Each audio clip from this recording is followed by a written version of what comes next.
quwwata illa billahil aliyyil azim. Kitab Aqidatun Najin, muka surat 33. Surat 33 baris yang ke-6 daripada atas. Surat 33 baris yang ke-6 daripada atas.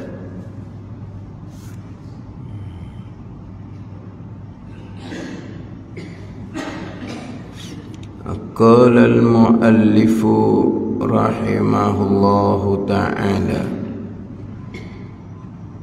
wa nafa'ana bi'ulumihi amin.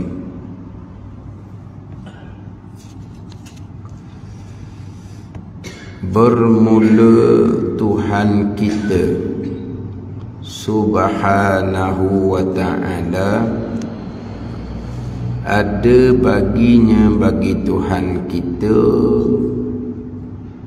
kalam lafzi. Kalam lafzi ini pergi kepada perkataan. Pergi kepada perkataan. Itu kalam lafzi. Apabila Allah Subhanahu wa ta'ala berkata, maka keluarlah perkataan dipanggil kalam lafzi.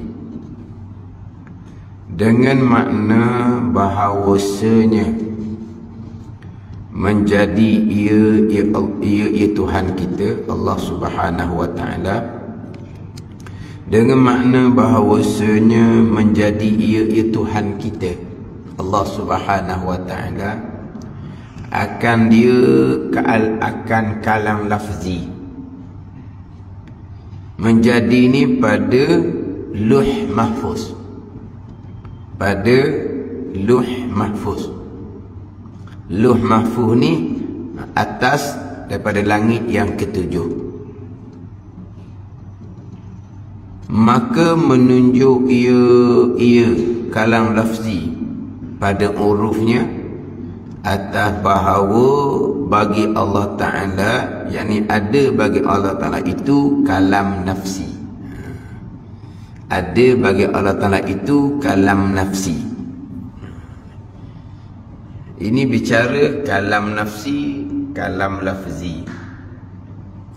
Kalau kita kalam lafzi ni beberapa lafaz yang kita baca tu lah.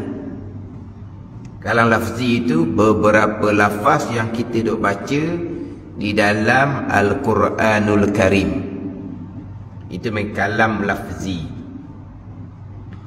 Kemudian yang kita bicara sekarang sifat yang ke-13. Sifat yang ke-13. Sifat yang qadimah. Sifat yang wujudiyah, sifat yang ada, yang qadimah, yang sedia kala, yang ada di zat Allah Subhanahu wa ta'ala. Sifat yang ke-13. Sifat yang wujudiyah, yang qadimah, yang ada di zat Allah Subhanahu wa ta'ala. Sifat kalam Allah yang esa ni. Sebab sifat Allah esa. Esa pada sifat tu lah. Kudrah satu, iradah satu, ilmu satu, sampai ke kalam satu. Esa dia panggil. Satu wahdaniyah pada sifat. Dahulu kan wahdaniyah pada zat, wahdaniyah pada sifat, wahdaniyah pada perbuatan. Kita sebut wahdaniyah pada sifat tu, kita tertanya-tanya, macam mana satu pada sifat? Sifat kesempurnaan Allah tidak terhingga bilangannya.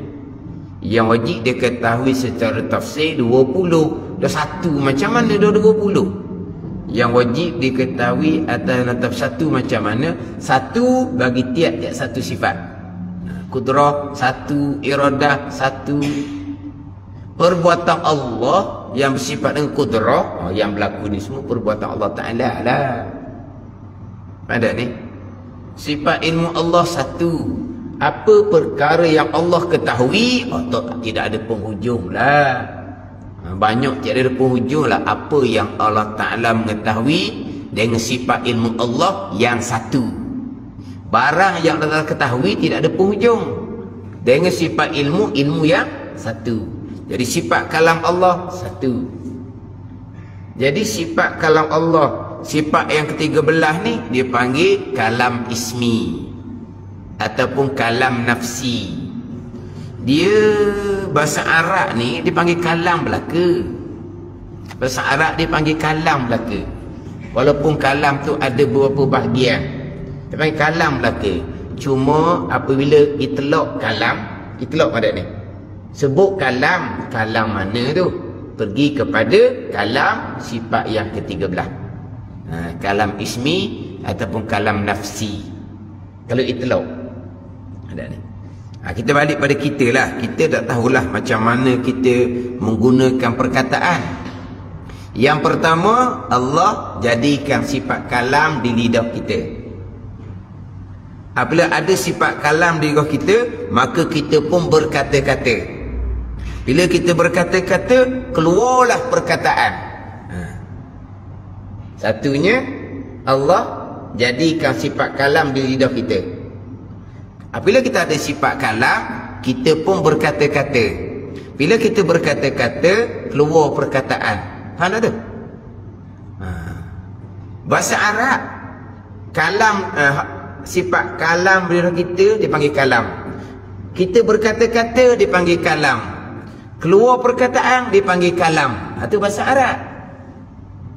Kita mungkin sifat kalam di lidah panggil apa?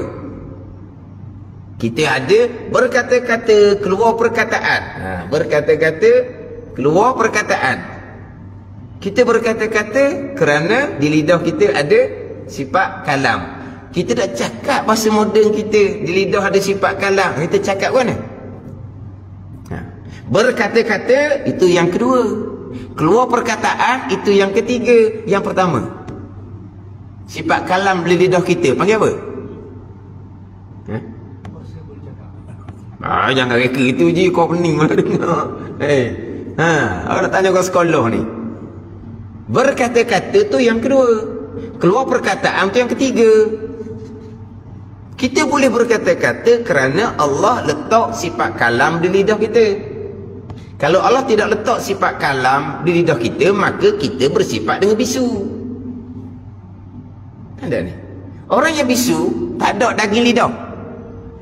Tak ada. Ada gigi gitu je. Ada daging lidah. Tapi kenapa dia tidak boleh berkata-kata? Sebab Allah tidak letak sifat kalam di lidah dia, di lidah orang bisu tu. Daging lidah ada. Berbeza dengan orang yang boleh berkata-kata. Di lidah dia Allah jadikan sifat kalam. Bahasa kita sebut apa? Kalau ikut hak pada Al-Baqarah, sifat perkata di lidah kita. Tu payah kita tak boleh pakai sifat perkata. Nak tahu bahasa kita. Kan doktor? Mana hiling awal-awal? Berkata yang kedua. Keluar perkataan yang ketiga.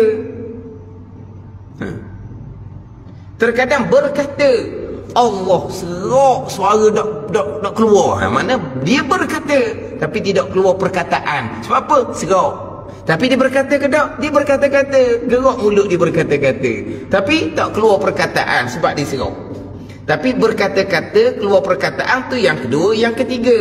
Yang pertama tu dulu. Ini kita pergi pada kita lah. Nak bicara bab kalam kita. Yang pertama tu. Nak sebut apa?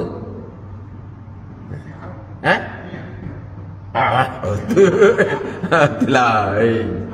Dok, kalau pendengaran kita panggil deria. Deria dengar. Kalau penglihatan, deria lihat. Di lidah kita ada deria rasa. Di hidung kita ada deria bau. Tu deria lain. Lebih kuranglah sama lah tu. Sama lah. Tuan tarik deria rasa. Tuan tarik deria bau macam masa kena penyakit COVID tu. Tak ada apalah. Tapi samalah maknanya.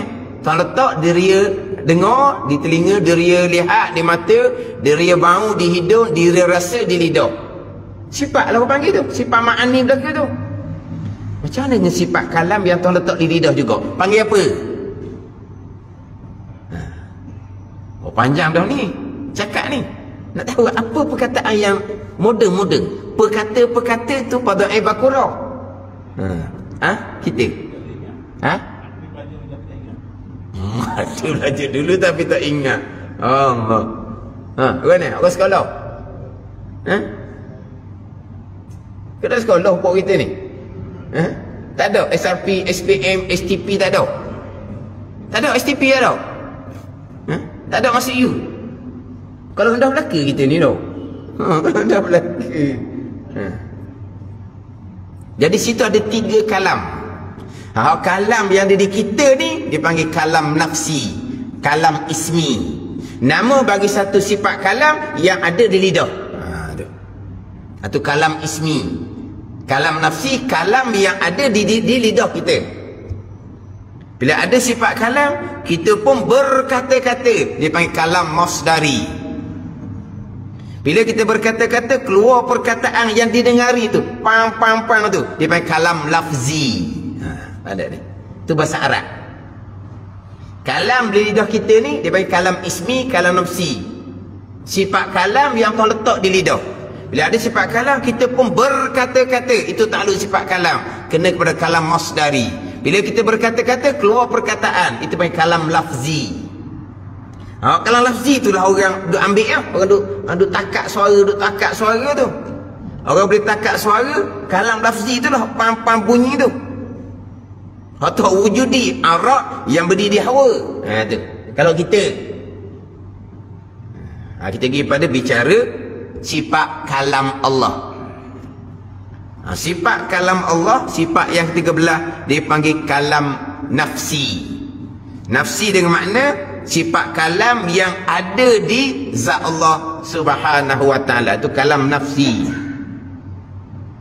Ataupun kalam ismi. Ismi ni nama bagi sifat kalam yang ada di zat Allah Subhanahu wa taala. Adapun beberapa lafaz yang kita baca dalam Al-Quranul Karim, itu namanya kalam lafzi. Itu adalah makhluk Allah Subhanahu wa taala. Ini bicara dalam majlis ilmu.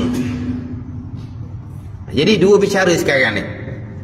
Sifat kalam Allah yang qadimah, kalam nafsi ataupun kalam ismi, dengan kalam lafzi. 2. Ada ni kalam lafzi.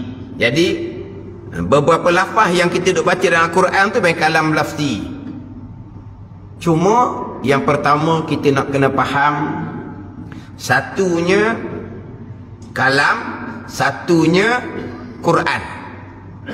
Satunya kalam, satunya Quran. 2 perkataan ni dipanggil lafaz yang muradif, satu makna. Satu makna. Kalam dengan Quran satu makna. Kemudian kalam dan Quran ni pula, dua-dua ni dipanggil lafaz yang mushtarak. Apa makna? Keluar 2 makna pula. Quran dengan kalam satu makna. Quran dan kalam ni masing-masing keluar 2 makna. Ni kena faham situ dulu, faham di umbi. Ni minggu yang berapa dah tahu lah ni. Ulang minggu lepas ni. Bukan untuk orang FB dah, untuk orang Gelung Bila dah. Orang Gelung Bila pun nampak pengong juga. Tak padang dengan Bukit Uhu ni. Tak ada dah Bukit Uhu. Tak ada dah. Tak ada dah di Bukit Uhu. Habis dah. Kokok lelaki dah. Tak ada bukit apa tu. Lok je. Itu dia punya apa panggil? Lambang apa apa? Dia panggil apa? Apa betul kan? Panggil apa? Dia punya lambang tu lah. Bukit orang-orang baru tak tahu kat mana Bukit Nak ceritanya ni Masjid Gelung Bila. Jangan main. Jadi Quran, kalam yang pertama lafaz yang muradif satu makna. Yang kedua, dua-dua ni dia pecah kepada 2 makna pula. Quran ni satunya kena kepada sifat kalam yang ada di zat Allah, dipanggil Quran. Sifat yang 13 dipanggil Quran. Yang kedua, kena kepada beberapa lafaz yang kita dah baca dah khetah. Itu Quran. Quran kena kepada sifat yang ke-13 tu, waktu qadim. Quran kena kepada beberapa lafaz yang kita dah baca dalam khetah tu, Al-Quranul Karim tu lah. Itu barulah sebab makhluk Allah. Kalam sama juga, pecah dua. Kalam kena kepada kalam ismi. Sifat kalam yang dari zat Allah, sifat yang 13. Kalam juga kena pada kalam lafzi. Beberapa lafaz Quran yang dalam khetah yang kita baca. Ada ni. Tapi pada kebanyakan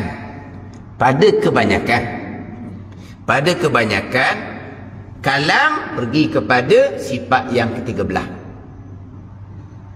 Quran pada kebanyakannya pergi kepada beberapa lafaz yang kita duk baca dalam surat tu. Panggil apa? Ketah. Kita panggil surat tu. Kena baca surat ke nak panggil orang tu cakap. Panggil surat. Ada ni. Oh, kita dah ingat dah learning. Kena baca surat dia kata. Apa ada kena baca surat? Ni kata orang tua lah. Maknanya dia ketah tu dipanggil baca surat. Oh, boleh tahan ni. Boleh baca tak tengok surat? Boleh, kita boleh baca tak tengok surat. Ataupun baca di surat, Allah tak akan cermin mata baca surat. Boleh baca surat walaupun tak ada cermin mata. Apa ada ni? Orang tu kita panggil surat lah, ketah tu.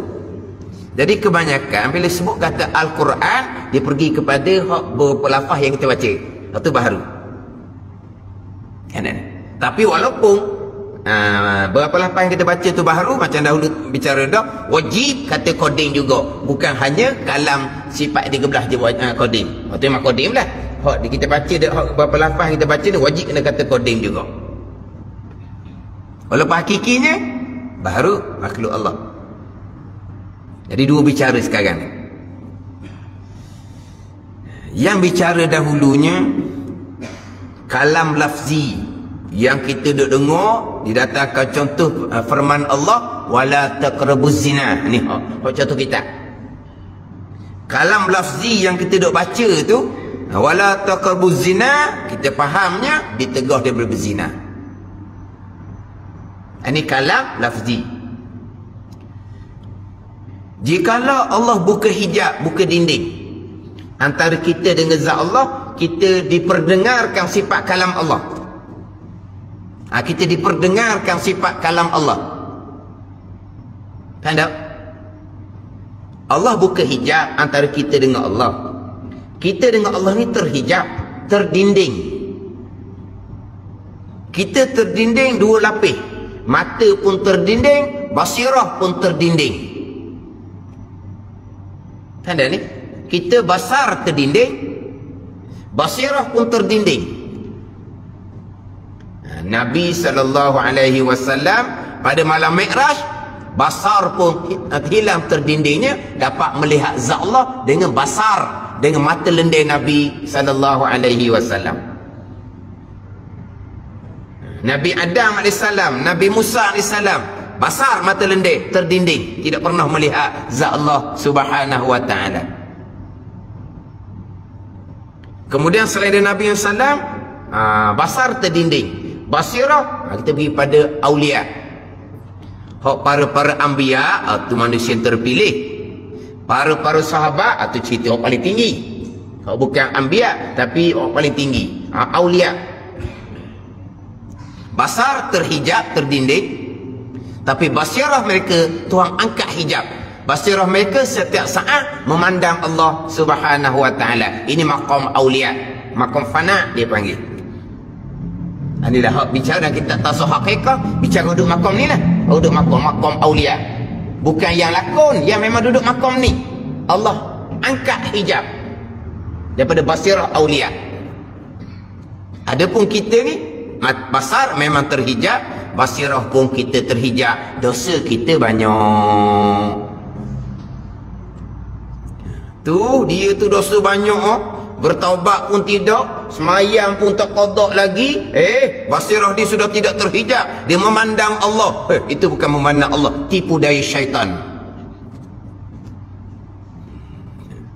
Kan biasa kat FB kan, orang hok lakon level tinggi ni, kalau kita cakap-cakap, ni ustaz ni terhijab dengan ilmu dia. Oh sedap. Orang ni terhijab dengan amal dia. Dah yang tulis tu dia sudah tidak terhijab.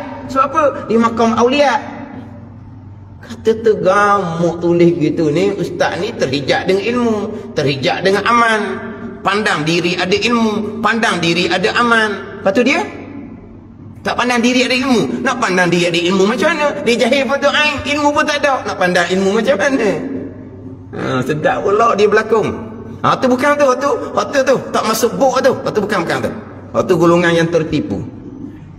Jadi sampai peringkat aulia yang sebenar lah ni. Tuhan angkat hijab.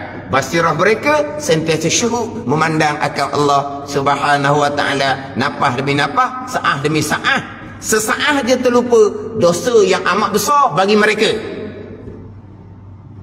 Terlupa sesaah sahaja murtad mereka, murtad maqam bukan murtad syariah.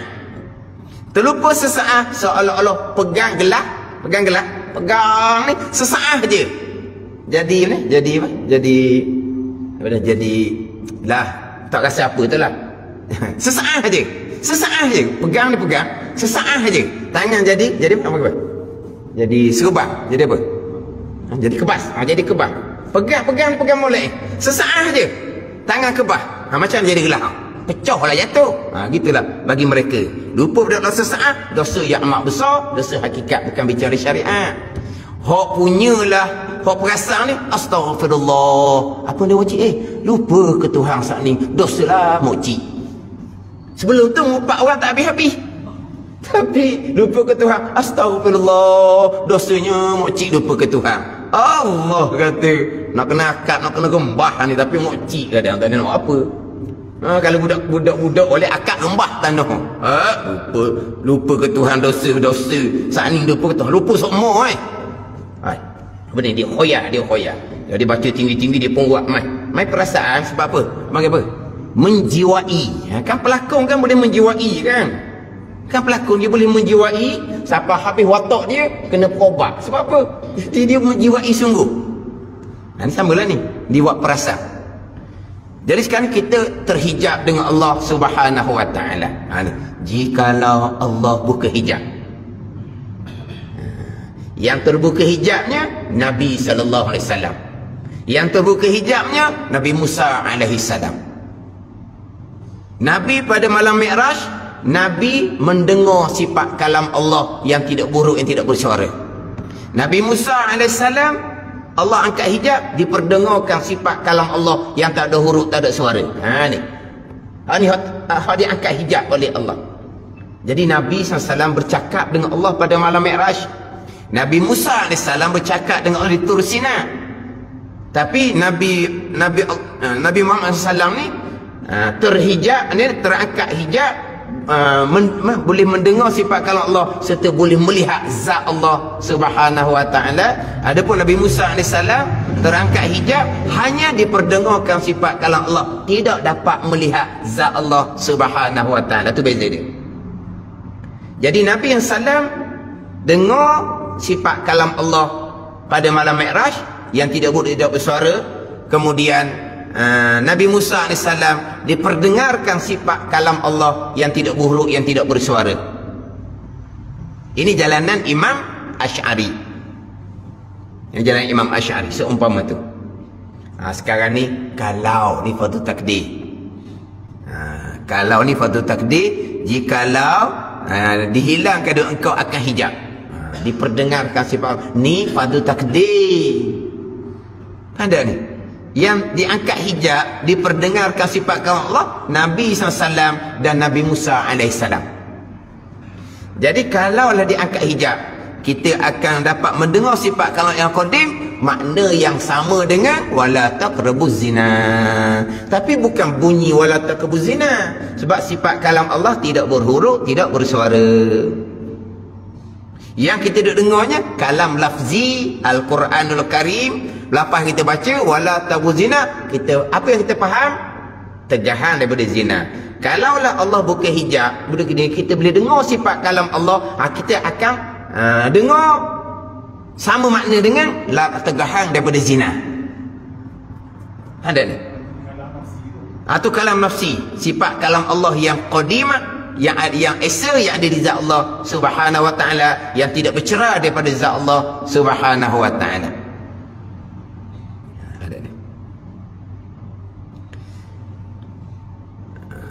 Contohlah, contoh apa yang Nabi Musa AS bercakap dengan Allah subhanahu wa ta'ala. Di antara hak Nabi Musa AS bercakap dengan Allah subhanahu wa ta'ala ni, Allah bercakap Nabi Musa AS, di antaranya anallahu la ilaha illa ana fa'budni wa aqimis salata li zikri. Itu di antara perkataan, di antara apa yang Allah Ta'ala berkata kepada Nabi Musa, anallahu la ilaha illa ana, aku ialah Allah, tiada Tuhan malaikat aku. Yang Nabi Musa dengar bukan perkataan begitu. Yang Nabi Musa dengar sifat kalam Allah yang qadimah, yang tidak bersuara. Fahamnya anallahu la ilaha illa ana. Tapi apabila diturunkan kepada kita untuk kita memahami apa yang dipahamkan oleh Nabi Musa, yang diperdengarkan sifat kalam Allah yang qadimah, kalau bunyi di kitanya anallahu la ilaha illa ana, bukan Nabi Musa dengar tu. Sebab Nabi Musa dengar sifat kalam Allah yang tidak buruk, tidak bersuara. Bukan Nabi Musa dengar anallahu la ilaha illa ana. Tapi apa yang Nabi Musa dengar dengan apa yang diturunkan Al-Quranul Karim, perkataan tu sama makna. Mana? Itu jalanan Imam Asy'ari. Jalan Imam Maturidi, Allah Ta'ala menjadikan perkataan anallahu la ilaha illa ana, itu jalan Imam Maturidi. Dak sekarang ni yang Nabi Musa dengar daripada Allah Ta'ala anallahu la ilaha illa ana, di antaranya wa ma tilka biyaminika ya Musa. Tu di antaranya wa ma tilka biyaminika ya Musa, apa benda yang ada di tangan kanan kau ya Musa. Itu yang Nabi Musa dengar daripada Allah Ta'ala. Nabi Musa berjawab hiya asaya. Itu kata Nabi Musa. Tapi Nabi Musa dengar daripada Allah, wa ma tilka biyaminika ya Musa, apa yang ada di tangan kanan kau ya Musa. Tungkat tu nak. Tapi Nabi Musa dengar bukan berbunyi wa ma tilka biyaminika ya Musa. Pertanyaan Allah Ta'ala, apa yang ada di tangan kanan kau ya Musa. Tapi apa yang Nabi Musa dengar sifat kalam Allah, faham dia sama dengan wa ma tilka biyaminika ya Musa. Gitu. Sama kita bicara sekarang ni, wala taqrabuz zina, kita faham tegahan zina. Kalau Allah buka hijab, buka dinding, diperdengarkan sifat kalam Allah yang qadimah, kita akan dengar yang sama makna dengan tegahan daripada zina. Tapi tak akan dengar wala taqrabuz zina, sebab sifat kalam Allah tidak berhuruf, tidak bersuara. Jadi macam mana yang tidak bersuara kita boleh dengar? Tiap-tiap benda yang ada boleh didengar. Mana kita dengar benda ada bunyi je. Kan? Benda ada. Tubuh kita ada ke tak? Ada. Boleh dengar? Tak boleh dengar. Tak ada ni. Warna putih ada ke tak? Ada. Boleh dengar ke tak? Tak boleh dengar. Yang kita boleh dengar adalah bunyi-bunyian. Itu adah atas dunia. Adah atas dunia Tuhan perlakukan seumpama tu. Ada ni. Tuhan tidak memperdengarkan kita zat tubuh. Sifat putih yang ada Tuhan tak perdengarkan. Tapi di hari akhirat, kekuatan pendengaran ahli syurga akan digandakan sampai ke 10,000. Ahli syurga boleh mendengar sekian benda ahli syurga walaupun tak ada bunyi. Jadi sudah tidak sama dengan adat atas dunia. Gana? Hak doktor dengar, hak dibubuh benda dada tu dengar sungguh tu dah. Hak doktor kan bubuh di telinga dia, hak tu bubuh dada kita tu. Hak tu dengar sungguh lah dah. Dodak dada tau. Tu dengar sungguh. Ke mana doktor? Boleh letak di zat tubuh boleh dengar. Hak tu dengar sungguh, dalam je dengar. Ke kalau orang mati pun letak dengar juga. Tak dengar. Hak tu dengar sungguh tu. Ada bunyi sungguh lah. Mana adah kita atas dunia, kita hanya diperdengarkan oleh Allah akan bunyi-bunyian. Kalau tak ada bunyi-bunyian, kita tak akan boleh dengar. Tapi dalam syurga boleh dengar semua benda yang dalam syurga walaupun tak ada bunyi-bunyian. Gitu. Ada ni. Jadi apabila sifat kalam Allah tu ada, Kalau Allah perdengarkan sifat kalam Allah, boleh dengar. Kita akan dengar sifat kalam Allah. Sama tak maksud dengan wala taqrabu zina? Sama. Gitulah. Tapi wala taqrabu zina dia panggil kalam lafzi. Dia buka hijab, dengar sifat kalam Allah yang qadimah. Ada ni. Ni dua perkara. Kalam nafsi ismi, kalam lafzi beberapa lafaz yang kita baca. Mana?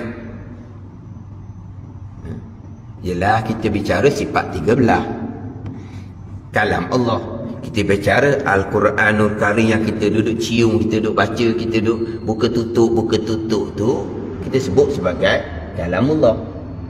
Yalah kita biasa sebut Quran lah. Kita jangan sebut kalamullah, sebut Quran. Nak pergi mana tu? Nak pergi baca Quran. Gitulah perkataan kita. Nak pergi mana tu? Nak pergi baca kalamullah. Standard dia bunyi. Ada ni dah lah. Nak pergi mana tu? Nak pergi baca Quran lah. Mula. Dah dia belajar dah kan. Nak pergi mana makcik? Baca kalamullah. Kau tengok atas bawah. Ni baru belajar kalamullah. Yelah mana biasa sebut Quran lah. Tapi itu kalamullah. Sifat 13 kalamullah juga. Sifat 13 tu kalam nafsi. Quran kalamullah yang kita duk buka tutup baca tu kalam tu kalam nafsi. Ni kalam lafzi. Gitu. Boleh jalan dah. Setengah jam dah kita ni. Setengah jam dah. Setengah jam. Apa setengah jam lebih dah. Bermula Tuhan kita Subhanahu wa ta'ala ada baginya kalam lafzi. Makhluk Allah lah. Makhluk Allah. Kalam lafzi. Dengan makna bahawasanya menjadi Allah dia akan lafzi pada Lauh Mahfuz. Jadi kalam lafzi ni Tuhan jadikan di Lauh Mahfuz. Pada ni. Daripada Lauh Mahfuz itulah Allah Ta'ala perintah Jibril imla, tulis. Kemudian diturunkan kepada Nabi sallallahu alaihi wasallam. Jadi Allah Ta'ala suruh Jibril imla. Ada Jibril imla. Imla ni bacalah. Kemudian malaikat yang tugas mencatat. Malaikat ni akan catat. Dia ada malaikat yang dipanggil malaikat yang katibun. Malaikat tugas dia mencatat. Kita biasa sebut malaikat yang mencatat ni yang mencatat kebaikan dan kejahatan ada. Itu satu malaikat. Malaikat katabah juga. Katibun katabah. Malaikat yang mencatat. Yang kita biasa sebut Raqib Atid tu. Kita kata nama malaikat mencatat belah kanan Raqib Atid. Dia pandang pertama bukan begitu. Sebab Raqib Atid ni belah kanan, Raqib Atid belah kiri. Sebab dalam Quran sebut wa ma yalfizu illa ladaihi raqibun atid. Ana ayat wa ma yalfizu min qaulin illa ladaihi raqibun atid. Raqibun wa atid ke Raqib Atid? Bukan raqibun wa atid. Kalau raqibun wa atid, mana raqib tu lain, atid tu lain. Tapi dalam Quran sebut wa ma yalfizu min qaulin, tidak bertutur tiap berlapas satu perkataan illa ladahi, mereka di sisinya raqibun atid. Raqib atid, bukan raqib dan atid. Kita pergi letak raqib belah kanan, atid belah kiri. Tak apalah, tu atas satu pandangan lah. Jadi Raqib Atid belah kanan, Raqib Atid belah kiri. Sifat bagi malaikat yang mencatat. Sifat dia, bukan nama dia. Malaikat dipanggil apa? Malaikat katibun katabah, yang mencatat amalan hamba di dunia baik ataupun jahat.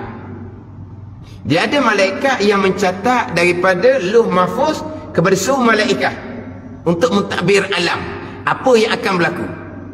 Tiap-tiap tahun malaikat ni akan catat daripada Lauh Mahfuz kepada seluruh malaikat.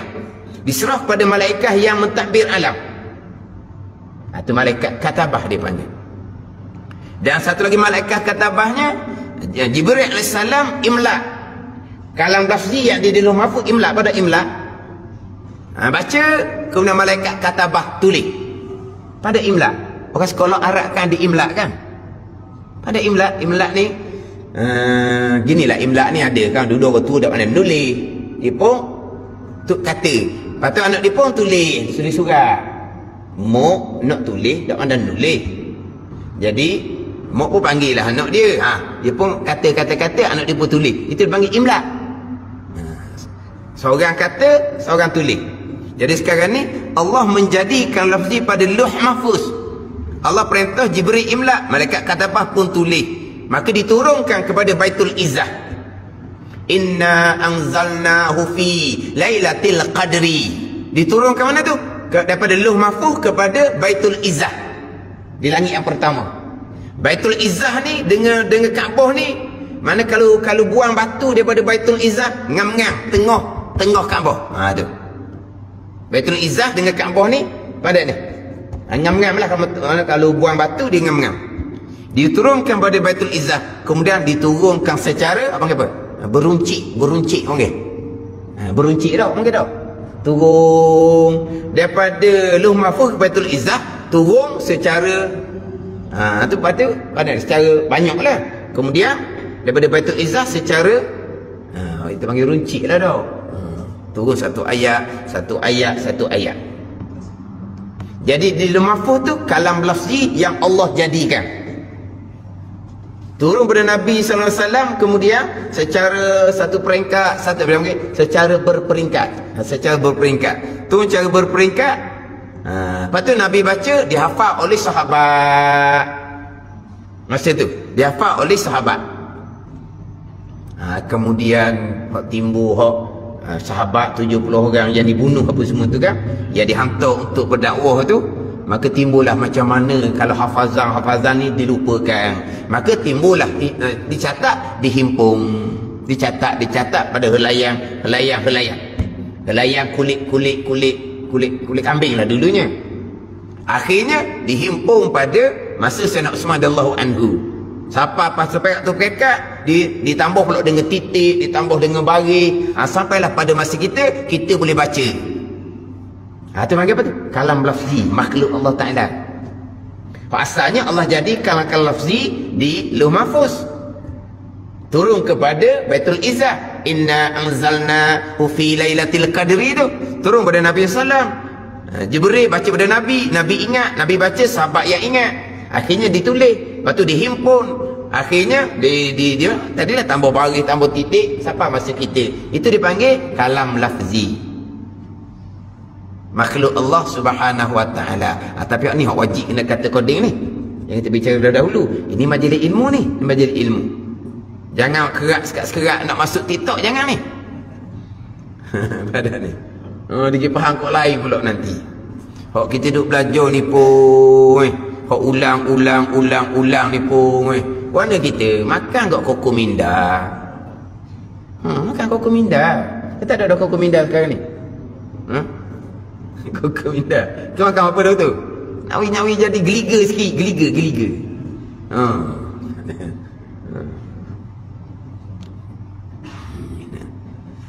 Jadi Allah Ta'ala jadikan lafzi pada lauh mahfuz atas langit yang ketujuh.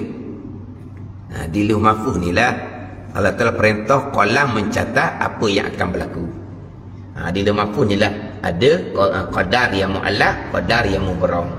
Mubram mu'allaq yang putus, yang tergantung, yang berubah. Adapun di iradah ilmu Allah pada azal, mubram putus belaka, tidak ada tergantung, mustahil berubah sama sekali. Itu kita bicara bab qadar. Rukun yang keenam, ketentuan azali. Catatan lauh mahfuz baharu. Yang mencatat qalam pun baharu. Jangan ni kalau tanya tepat-tepat tak tahulah.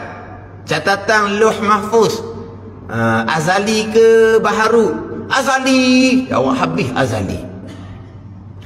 Ada ni. Lepas tu kadang-kadang kalau tempat-tempat tazkirah, tempat-tempat baru saya tak uyuk rakaman. Sebab kadang-kadang begitulah. Begitulah. Ada ustaz tu mengajar di tempat sekolah lah. Dia tanya pelajar ramai tu, catatan Lauh Mahfuz qadim ke baharu, azali ke baharu? Oh, dah budak-budak jawab baharu belaka lah. Dia bilang dia kena lalu ke budak-budak. Tapi budak-budak ni bukan budak sekolah rendah, budak sekolah sains, kalau menengah pak cerdik. Oh iyalah, kalau sains cuba tanya kalau agama boleh jawab ke tak kan? Dia tanya kalau sains kena selalu. Dah tanya catatan Lauh Mahfuz qadim azali ataupun baharu. Jawab masing-masing qadim azali ya. Budak-budak dah pelik apa tukang ceramah pun ada kata catatan Lauh Mahfuz yang azali. Allah nak kata guana lah. Di Lauh Mahfuz tu ada yang tergantung, ada yang berubah. Tapi yang tergantung di iradah ilmu Allah putus dah, tak ada tergantung. Berubah apa yang berlaku tu sebagaimana hak ketentuan azali, sebab yang melakukan tu perbuatan Allah, qudrah. Allah melakukan sebagaimana hak ketentuan azali. Ketentuan azali malaikat tak tahu. Sebab tu malaikat dia nak pergi cabut nyawa. Allah Ta'ala kata belum sampai masa. Kenapa dia cabut nyawa? Sebab di Lauh Mahfuz ajal dia sudah sampai. Dia malaikat nak pergi cabut nyawa. Kalau di Lauh Mahfuz tu ada satu lagi umurnya akan ditambahkan. Dia tak sampai masa mati lagi, ada setahun lagi baru dia mati. Kalau setahun lagi itulah hak ketentuan azali. Hak ketentuan azali. Tak sampai masa lagi mati. Tapi di Lauh Mahfuz mati dah masa tu. Jadi malaikat nak cabut lah. Orang kata tak apa masa lagi. Apa ada ni? Sebab apa? Masa dia setahun lagi. Kalau setahun lagi itulah hak ketentuan azali. La yastakhiruna sa'atan wa la yastaqdimun. Lewat sesaat pun tidak, cepat sesaat pun tidak. Tengah faham tu? Oh ni kalau ketentuan azali dengan catatan Lauh Mahfuz tak boleh nak beza, kau payah nak ceritalah.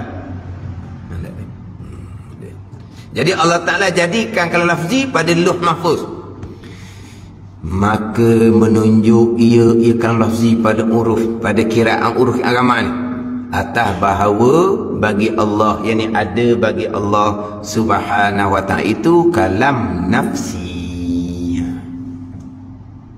Bila Allah menjadikan di Lauh Mahfuz kalam nafsi, menunjukkan bahawa di zat Allah Subhanahu wa ta'ala ada kalam lafzi, sifat kalam yang sifat yang ketiga belah, sifat kalam yang ada di zat Allah Subhanahu wa ta'ala, kalam nafsi ataupun kalam ismi. Macam mana? Bila Allah menjadikan sifat kalam dari Lauh Mahfuz, menunjukkan di zat Allah ada sifat kalam, sifat yang ketiga belah.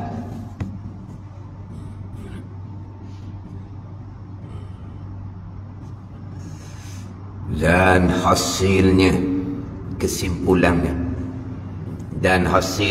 kesimpulannya, bahawa kalam lafzi itu, kalam lafzi ni hak yang kita baca itulah dalam Al-Quranul Karim dengan iktibar dilalah yang mutabaqah, dengan iktibar dalalah yang mutabaqah, menunjuk ia atas umpama madlul kalam yang qadim, seperti berkata akan dia oleh setengah ulama mutaakhirin bahawa kalam lafzi itu dengan iktibar dilalah yang mutabaqah. Kalam lafzi contoh di atas tu wala taqrabuz zina, dengan iktibar dilalah yang mutabaqah, dengan tilik pada menunjuk lafaz atas makna yang muwafaqah. Mana dilalah mutabaqah? Wala taqrabuz zina, tegah berzina lah. Ada ni tegah berzina, itu dilalah mutabaqah. Apa ni? Menunjuk yang mutabaqah, dengan bahawa menunjuk lafaz tu atas makna yang muwafaqah, yang sama lah. Mana contohnya?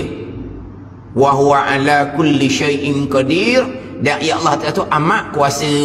Itu kalau lafzi. Hak dilalah mutabaqahnya dengan maknanya apa? Maha kuasa. Gitu. Allah maha kuasa. Itu yang menunjukkan hak mutabaqah yang sama dengan hak kita baca. Allah maha kuasa.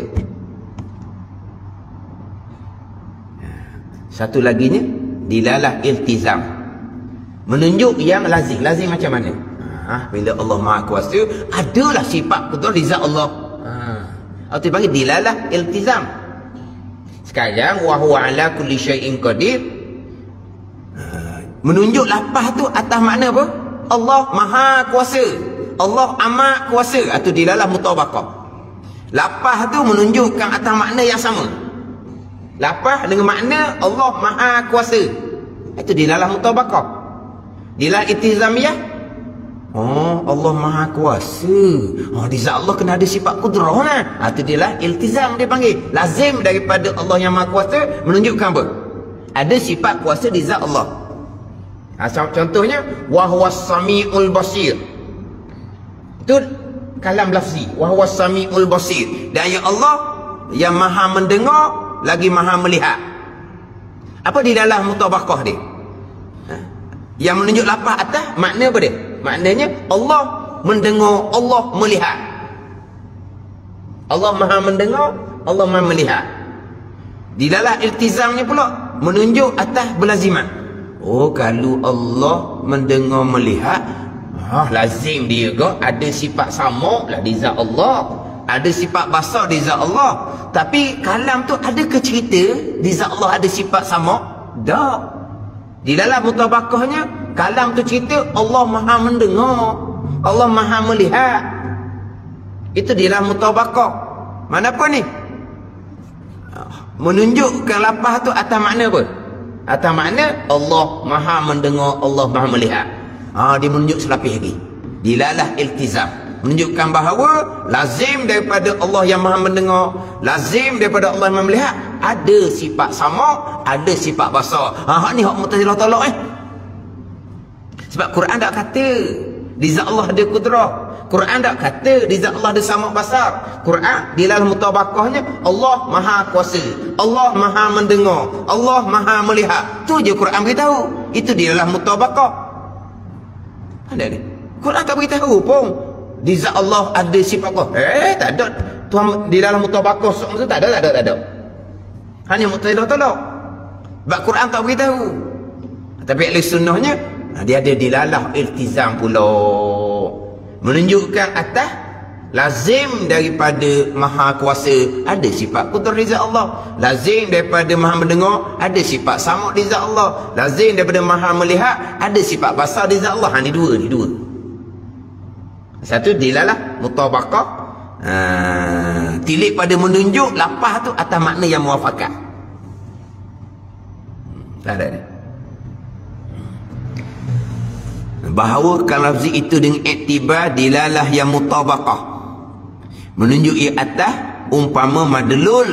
Madlul ni samalah madlul mafhum, satu makna yang menunjuklah kalam yang qadim tibaran berkatakan dia oleh setengah ulama mutakhirin, ulama yang kemudian. Jadi Quran kata wa huwa ala kulli syai'in qadir, menunjukkan di zat Allah, sifat kalam Allah. Gitulah faham dia kalau Allah buka hijab. Jadi wa huwa ala kulli syai'in qadir, kalam lafzi menunjukkan kepada Allah Maha Kuasa. Dia sama je dengan yang difahamkan daripada sifat kalam Allah yang qadimah jika Allah buka hijab. Madlu dia apa? Madlu dia, makna dia, mafhum dia sama. Tapi bukan bunyi wa huwa ala kulli syai'in qadir. Sebab wa huwa ala kulli syai'in qadir itu berhuruf bersuara. Sifat kalam Allah tidak berhuruf bersuara. Tapi apa yang difahamkan dari sifat kalam Allah yang qadim, kalau Allah buka hijab, samalah dengan wa huwa ala kulli syai'in qadir. Ya Allah ni Maha Kuasa. Dan dengan iktibar di dalam iltizam pula. Dia sebut tadi adalah iltizam yang urufnya pada kiraan ramanya menunjuk ia dilalah iltizam atas diri kalam Allah yang qadim, seperti barang yang berkatakan oleh Syekh Sanusi. Mana dilalah iltizam ni? Menunjuk ia atas diri kalam yang qadim. Mana apa ni? Daripada hak ayat Quran menyebut dah tadi tu ayat Quran menyebut Allah Maha Kuasa, ada sifat kuasa Allah Ta'ala, dan faham di situ juga Allah ada sifat kalam. Mana? Wala taqrabuz zina, menunjukkan bahawa di zat Allah ada sifat kalam yang qadimah. Jadi kalam lafzi wala taqrabuz zina tu menunjukkan bahawa di zat Allah ada sifat kalam. Wa huwa ala kulli syai'in qadir, menunjukkan di zat Allah ni selain ada sifat qudrah ada sifat kalam. Wa huwa samiul basir, di dalam iltizamnya Allah ada sifat sama dan basar, menunjukkan bahawa di zat Allah ada sifat kalam. Sebab tu Allah Ta'ala menjadikan kalam lafzi. Itu bagi dilalah iltizam. Ada ni. Dalam iltizam ni beginilah. Contohnya, kita bercakap, kita berkata-kata. Bila kita berkata-kata, menunjukkan bahawa di lidah kita ada sifat kalam. Itulah. Dalam iltizam lah panggil. Apa yang kita berkata-kata tu di dalam mutabaqah. Apa maksud dia cakap tu? Dia cakap maksud dia begini. Itu di dalam mutabaqah. Kalau dia cakap tu apa? Tapi daripada dia bercakap tu, daripada tadi dia senyap je. Lama dah dia mari, dia senyap je. Kita dah kenal dia ni. Budak ni bisu orang kali. Badak ni. Dah dia tak cakap, bisu kan? Tak kenal dia kan? Senyap je. Ke bisu. Dia pun bercakap. Apa dia bercakap tu? Di dalam mutabaqah, apa maksud dia cakap? Dia nak begitu, begini ada.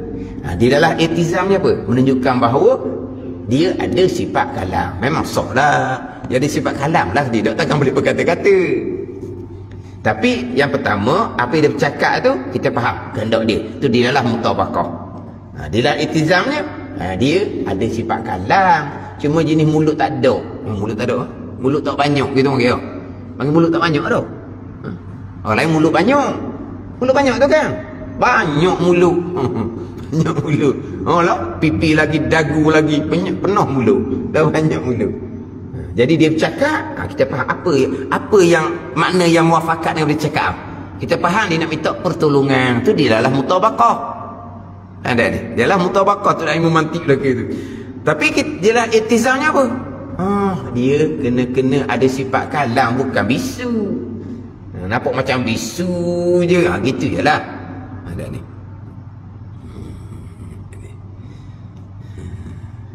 Jadi kalau lafzi Quran kita baca tu, iktibar dilalah mutabaqah yang makna yang muafakat tu sama dengan sifat kalam di zat Allah. Jika Allah berhijab diperdengarkan. Dan apabila Allah Ta'ala menjadikan kalam lafzi Al-Quran ni dilalah iltizamnya apa? Menunjukkan bahawa ada sifat kalam di zat Allah Subhanahu wa Ta'ala. Mana? Cukup sejam. Yelah, hok agak berat sikit pun kena rapat juga sejam walaupun berat pun. Tu dah sedap nak belajar tu. Kalau nak belajar ni santai. Dia wa amal ni pahala banyak ni.